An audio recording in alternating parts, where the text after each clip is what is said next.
నేడు తిరుప్పావై 21 పాసురం.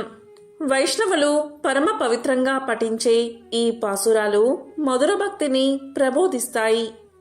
ధనుర్మాసంలో నేడు 21వ రోజు. ఈ మాసంలో ఆండాళ్ తల్లి రంగనాథుణ్ణి తన భర్తగా పొందాలని 30 పాసురాల ప్రబంధాన్ని రచించి పాడింది. వ్రతాన్ని ఆచరించింది. ఈ పాసురాలనే తిరుప్పావై అంటారు. ఈరోజు 21వ పాసురం. పొదుగు కింద నుంచిన కడవలు చరచరా నిండి పొంగి పొరలునట్లు ఆగక పాలు స్రవించు అసంఖ్యాకములగు ఉదారములగు బలిసిన ఆవులు గల నందగోపుని కుమారుడా మేల్కొనుము.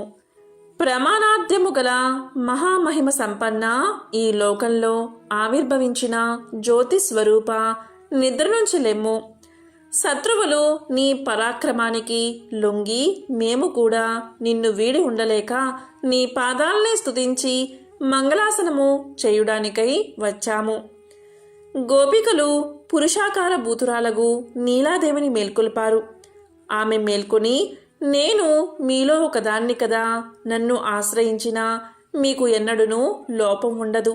రండి, మనందరం కలిసి శ్రీకృష్ణుణ్ణి మేల్కొలిపి ఆర్దింతుము అని తాను కూడా శ్రీకృష్ణ భగవానుడి సమీపానికి వారిని తీసుకువెళ్ళి, నీ గుణములకు ఓడి వచ్చినారము, అనుగ్రహింపము అని ఈ పాసురంలో నీలాదేవి గోపికలతో కలిసి శ్రీకృష్ణుణ్ణి అర్థించుచున్నది. భగవంతుణ్ణి ఆశ్రయిస్తే ఫలితాలు దక్కుతాయో దక్కవో చెప్పలేం, కానీ ఆ భగవంతుని యొక్క అనుగ్రహాన్ని అందించేటటువంటి భక్తాగ్రేసరులైన ఆచార్య ఆశ్రయం చేసిన వారికి సిద్ధి తప్పకుండా కలిగి తీరుతుంది. దీనిలో ఎటువంటి సందేహమూ లేదు. అయితే ఆచార్యుల యందు విశ్వాసం కలగడం కొంచెం కష్టం. ఎందుకంటే ఆచార్యులు కూడా మనలాగే ఉంటారు. భగవంతుణ్ణి చేర్చడానికి వీరు తోడ్పడతారని మనకు విశ్వాసం కలగదు. ఆండాళ్ తల్లి తిరుప్పావైలో కనిపించిన దాన్ని విశ్వసిస్తూ కనిపించని దానివైపు సాగవలే అని నేర్పుతుంది. ఇక్కడ మనకు రెండిటిపై విశ్వాసం కలగాలి. ఒకటి ఇక్కడ భగవంతుణ్ణి చూపించే ఆచార్యుడి మీద, రెండవది ఆ భగవంతునికి మరొక రూపమై ఉన్న మనకు కనిపించే అర్చామూర్తి యందు. మన కంటికి కనిపించేసరికి మనకు నమ్మకం కలగడం కొంచెం కష్టం. అయితే ఈ యుగంలో మాత్రం కేవలం విగ్రహ రూపంలోనే కనిపిస్తాడు. ఇతర యుగాల్లో కృష్ణుడిగా రాముడిగా కనిపించేట్టు తాను వచ్చాడు. కనిపిస్తున్నాడు కదా, ఇతనేంటి దేవుడు అని సామాన్యులే కాదు, వేదాధ్యయనం చేసిన చతుర్ముఖ బ్రహ్మ ఇంద్రుడంతటి వారే పొరపాటు పడక తప్పదు. ఇంద్రుడు దేవతల అధిపతి, పరమ గర్విష్టి. అలాంటి వానికి ఇంద్రయాగం అని చేస్తుండేవారు గోకులంలో పెద్దలు. వానలు ఇచ్చేవాడు ఇంద్రుడని వారి విశ్వాసం. ఒకరోజు గోకులంలో పెద్దలంతా ఇంద్రయాగం తలపెట్టారు. అందరూ ఇంద్రుడికి అర్పించడానికి పదార్థాలను తయారు చేస్తున్నారు. అయితే కృష్ణుడికి ఇదేంటో తెలుసుకోవాలని కుతూహలపడి పెద్దల్ని అడిగాడు.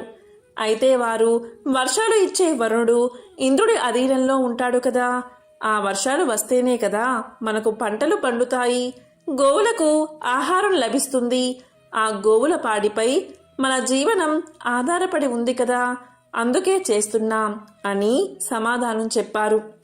అయితే ఇంద్రుడు దేవతల అధిపతి, ఒక ఉద్యోగి.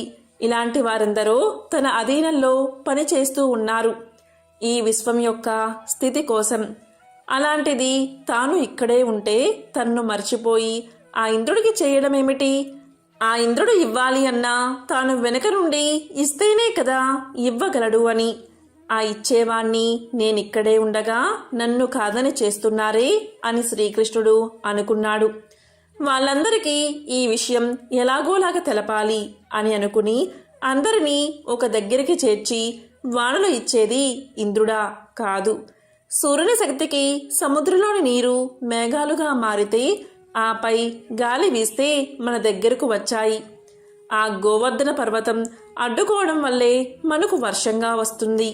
మనం గోవర్ధన పర్వతానికే ఈ పదార్థాలను అర్పించి కృతజ్ఞత తెలుపుకోవాలి అని విన్నపించుకున్నాడు. అందరికీ సబబే అనిపించి అందరూ ఆ గోవర్ధన పర్వతానికే పదార్థాలను సమర్పించారు. తనే పర్వతంలో ఆవేశించి నైవేద్యం పుచ్చుకున్నాడు శ్రీకృష్ణుడు. ఇంద్రుడికి పదార్థాలు అందకపోవడం వల్ల కోపగించి 7 రోజులు వరుసగా రాళ్ల వాన కురిపించాడు. ఇదిగో మనం చేసిన తప్పుకి ఇంద్రుడు ఆగ్రహించాడు.